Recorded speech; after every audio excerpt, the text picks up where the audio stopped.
For this video, I'm going to go through the basic trigonometry with sine,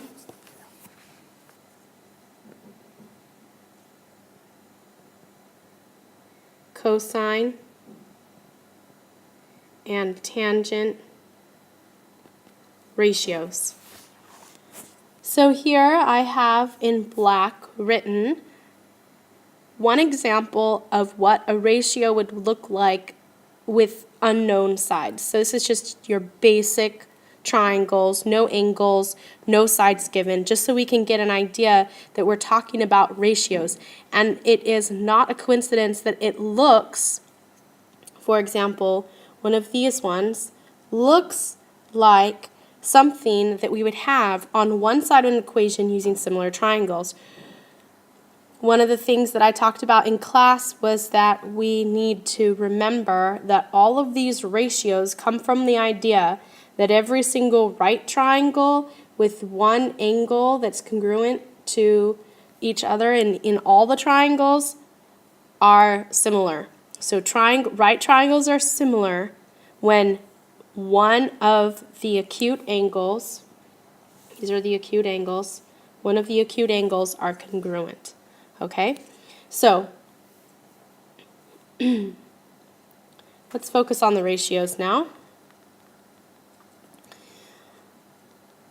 All right, verbally, the sine ratio, sine of an angle is the opposite side to the angle. So right now we're talking about angle A. Okay, so we're talking about the side opposite divided by the hypotenuse. So we have BC as the side opposite for angle A. And AB is the hypotenuse. All right, so the sine of any angle A is the opposite side BC to the hypotenuse AB. Now, let's look at cosine.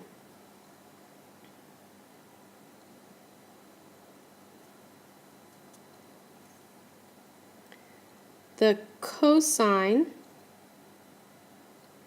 of A,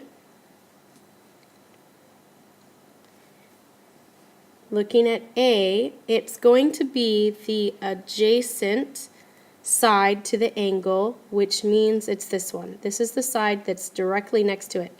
Now, a lot of students come up with the idea that adjacent means next to, and so they also look at the hypotenuse. But remember, the hypotenuse is already given as a side, like it has a special name, so we don't have to call it adjacent when it's the hypotenuse. When we say the adjacent side to the angle, we actually mean the adjacent leg to the angle. And it's probably better to explain it as the adjacent leg to the angle, not the hypotenuse. We're not going to say the hypotenuse divided by the hypotenuse. It is the adjacent leg, so the side that is not the hypotenuse.